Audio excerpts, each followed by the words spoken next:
Chapter 29. An Epoch in Anne's Life. Anne was bringing the cows home from the back pasture by way of Lover's Lane. It was a September evening, and all the gaps and clearings in the woods were brimmed up with ruby sunset light. Here and there the lane was splashed with it, but for the most part it was already quite shadowy beneath the maples, and the spaces under the firs were filled with a clear violet dusk like airy wine. The winds were out in their tops, and there is no sweeter music on earth than that which the wind makes in the fir trees at evening.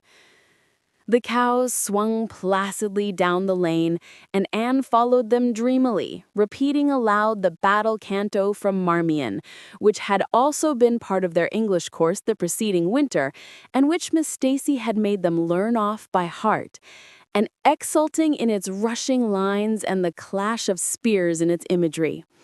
When she came to the lines, the stubborn spearsmen still made good their dark, impenetrable wood, she stopped in ecstasy to shut her eyes that she might the better fancy herself one of that heroic ring. When she opened them again, it was to behold Diana coming through the gate that led into the berry field, and looking so important that Anne instantly divined there was news to be told, but betrayed too eager curiosity she would not. "Isn't this evening just like a purple dream, Diana? It makes me so glad to be alive. In the mornings, I always think the mornings are best, but when evening comes, I think it's lovelier still." "It's a very fine evening," said Diana, "but oh, I have such news, Anne. Guess. You can have 3 guesses." "Charlotte Gillis is going to be married in the church after all, and Mrs. Allen wants us to decorate it," cried Anne. "No, Charlotte's beau won't agree to that, because nobody ever has been married in the church yet, and he thinks it would seem too much like a funeral. It's too mean because it would be such fun. Guess again." "Jane's mother is going to let her have a birthday party?" Diana shook her head, her black eyes dancing with merriment.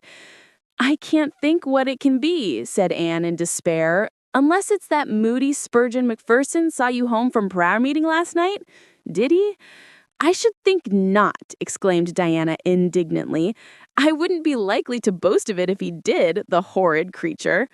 "I knew you couldn't guess it. Mother had a letter from Aunt Josephine today, and Aunt Josephine wants you and me to go to town next Tuesday and stop with her for the exhibition. There!" "Oh, Diana," whispered Anne, finding it necessary to lean up against a maple tree for support. "Do you really mean it? But I'm afraid Marilla won't let me go. She will say that she can't encourage gadding about. That was what she said last week when Jane invited me to go with them in their double-seated buggy to the American concert at the White Sands Hotel. I wanted to go, but Marilla said that I'd be better at home learning my lessons, and so would Jane. I was bitterly disappointed, Diana. I felt so heartbroken that I wouldn't say my prayers when I went to bed.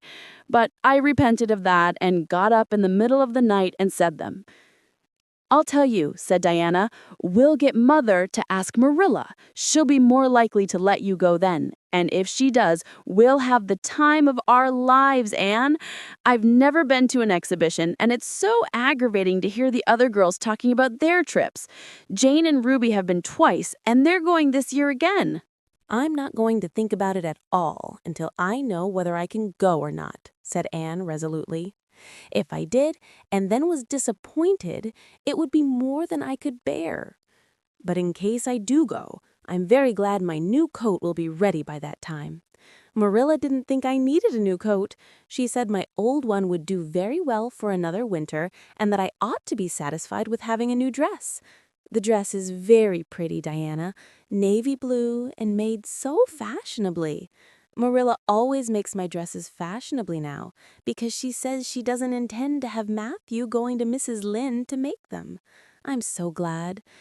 It is ever so much easier to be good if your clothes are fashionable. At least it is easier for me. I suppose it doesn't make such a difference to naturally good people.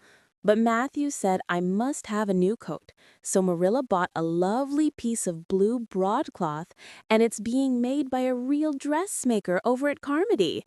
It's to be done Saturday night, and I'm trying not to imagine myself walking up the church aisle on Sunday in my new suit and cap, because I'm afraid it isn't right to imagine such things. But it just slips into my mind in spite of me. My cap is so pretty. Matthew bought it for me the day we were over at Carmody. It is one of those little blue velvet ones that are all the rage, with gold cord and tassels. Your new hat is elegant, Diana, and so becoming. When I saw you come into church last Sunday, my heart swelled with pride to think you were my dearest friend. Do you suppose it's wrong for us to think so much about our clothes? Marilla says it is very sinful, but it is such an interesting subject, isn't it? Marilla agreed to let Anne go to town, and it was arranged that Mr. Barry should take the girls in on the following Tuesday.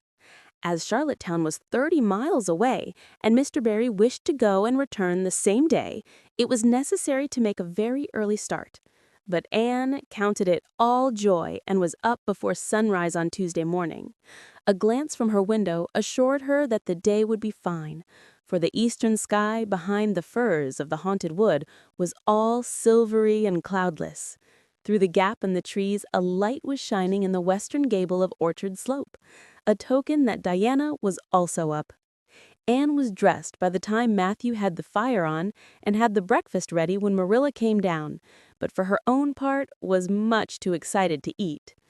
After breakfast, the jaunty new cap and jacket were donned, and Anne hastened over the brook and up through the firs to Orchard Slope. Mr. Barry and Diana were waiting for her, and they were soon on the road. It was a long drive, but Anne and Diana enjoyed every minute of it. It was delightful to rattle along over the moist roads in the early red sunlight that was creeping across the shorn harvest fields. The air was fresh and crisp, and little smoke-blue mists curled through the valleys and floated off from the hills. Sometimes the road went through woods where maples were beginning to hang out scarlet banners. Sometimes it crossed rivers on bridges that made Anne's flesh cringe with the old, half-delightful fear. Sometimes it wound along a harbor shore and passed by a little cluster of weather-gray fishing huts. Again, it mounted to hills whence a far sweep of curving upland or misty blue sky could be seen. But wherever it went, there was much to discuss. It was almost noon when they reached town and found their way to Beechwood. It was quite a fine old mansion set back from the street in a seclusion of green elms and branching beeches. Miss Barry met them at the door with a twinkle in her sharp black eyes. "So you've come to see me at last, you Anne girl. Mercy, child, how you have grown! You're taller than I am, I declare. And you're ever so much better looking than you used to be, too, but I dare say you know that without being told." "Indeed I didn't," said Anne radiantly. "I know I'm not so freckled as I used to be, so I've much to be thankful for, but I really hadn't dared to hope there was any other improvement. I'm so glad you think there is." Miss Barry's house was furnished with great magnificence, as Anne told Marilla afterward. The two little country girls were rather abashed by the splendor of the parlor where Miss Barry left them when she went to see about dinner. "Isn't it just like a palace?" whispered Diana.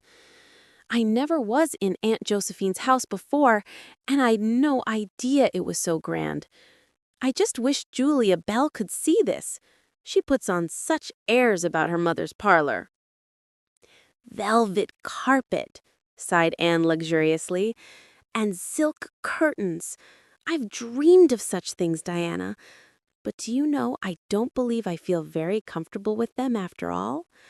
There are so many things in this room, and all so splendid, that there is no scope for imagination. That is one consolation when you are poor. There are so many more things you can imagine about." Their sojourn in town was something that Anne and Diana dated from for years. From first to last, it was crowded with delights. On Wednesday, Miss Barry took them to the exhibition grounds and kept them there all day. "It was splendid," Anne related to Marilla later on. "I never imagined anything so interesting. I don't really know which department was the most interesting. I think I liked the horses and the flowers and the fancy work best. Josie Pye took first prize for knitted lace. I was real glad she did. And I was glad that I felt glad, for it shows I'm improving. Don't you think, Marilla, when I can rejoice in Josie's success? Mr. Harmon Andrews took second prize for Gravenstein apples, and Mr. Bell took first prize for a pig. Diana said she thought it was ridiculous for a Sunday school superintendent to take a prize in pigs, but I don't see why. Do you? She said she would always think of it after this when he was praying so solemnly. Clara Louise McPherson took a prize for painting, and Mrs. Lynde got first prize for homemade butter and cheese. So Avonlea was pretty well represented, wasn't it? Mrs. Lynde was there that day too, and I never knew how much I really liked her until I saw her familiar face among all those strangers. There were thousands of people there, Marilla. It made me feel dreadfully insignificant. And Miss Barry took us up to the grandstand to see the horse races.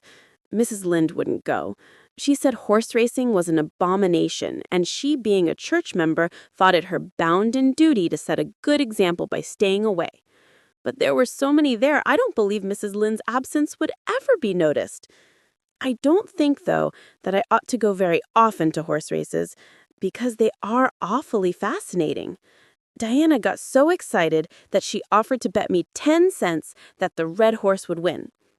I didn't believe he would, but I refused to bet because I wanted to tell Mrs. Allen all about everything, and I felt sure it wouldn't do to tell her that. It's always wrong to do anything you can't tell the minister's wife. It's as good as an extra conscience to have a minister's wife for your friend. And I was very glad I didn't bet, because the red horse did win, and I would have lost 10 cents. So you see that virtue was its own reward. We saw a man go up in a balloon. I'd love to go up in a balloon, Marilla. It would be simply thrilling. And we saw a man selling fortunes. You paid him 10 cents, and a little bird picked out your fortune for you. Miss Barry gave Diana and me 10 cents each to have our fortunes told. Mine was that I would marry a dark-complected man who was very wealthy, and I would go across water to live. I looked carefully at all the dark men I saw after that, but I didn't care much for any of them. And anyhow, I suppose it's too early to be looking out for him yet. Oh, it was a never-to-be-forgotten day, Marilla. I was so tired, I couldn't sleep at night. Miss Barry put us in the spare room, according to promise. It was an elegant room, Marilla. But somehow sleeping in a spare room isn't what I used to think it was. That's the worst of growing up, and I'm beginning to realize it. The things you wanted so much when you were a child don't seem half so wonderful to you when you get them. Thursday, the girls had a drive in the park, and in the evening, Miss Barry took them to a concert in the Academy of Music where a noted prima donna was to sing. To Anne, the evening was a glittering vision of delight. Oh, Marilla, it was beyond description. I was so excited I couldn't even talk, so you may know what it was like. I just sat in enraptured silence. Madame Selitsky was perfectly beautiful and wore white satin and diamonds. But when she began to sing, I never thought about anything else. Oh, I can't tell you how I felt, but it seemed to me that it could never be hard to be good anymore. I felt like I do when I look up to the stars. Tears came into my eyes, but oh, they were such happy tears. I was so sorry when it was all over, and I told Miss Barry I didn't see how I was ever to return to common life again. She said she thought if we went over to the restaurant across the street and had an ice cream, it might help me. That sounded so prosaic, but to my surprise, I found it true. The ice cream was delicious, Marilla, and it was so lovely and dissipated to be sitting there eating it at 11 o'clock at night. Diana said she believed she was born for city life. Miss Barry asked me what my opinion was, but I said I would have to think it over very seriously before I could tell her what I really thought. So I thought it over after I went to bed. That is the best time to think things out. And I came to the conclusion, Marilla, that I wasn't born for city life and that I was glad of it. It's nice to be eating ice cream at brilliant restaurants at 11 o'clock at night once in a while, But as a regular thing, I'd rather be in the East Gable at 11 o'clock, sound asleep, but kind of knowing even in my sleep that the stars were shining outside and that the wind was blowing in the firs across the brook. I told Miss Barry so at breakfast the next morning, and she laughed. Miss Barry generally laughed at anything I said, even when I said the most solemn things. I don't think I liked it, Marilla, because I wasn't trying to be funny. But she is a most hospitable lady and treated us royally. Friday brought going home time, and Mr. Barry drove in for the girls. "Well, I hope you've enjoyed yourselves," said Miss Barry as she bade them goodbye. "Indeed we have," said Diana. "And you, Anne girl?" "I've enjoyed every minute of the time," said Anne, throwing her arms impulsively about the old woman's neck and kissing her wrinkled cheek. Diana would never have dared to do such a thing and felt rather aghast at Anne's freedom.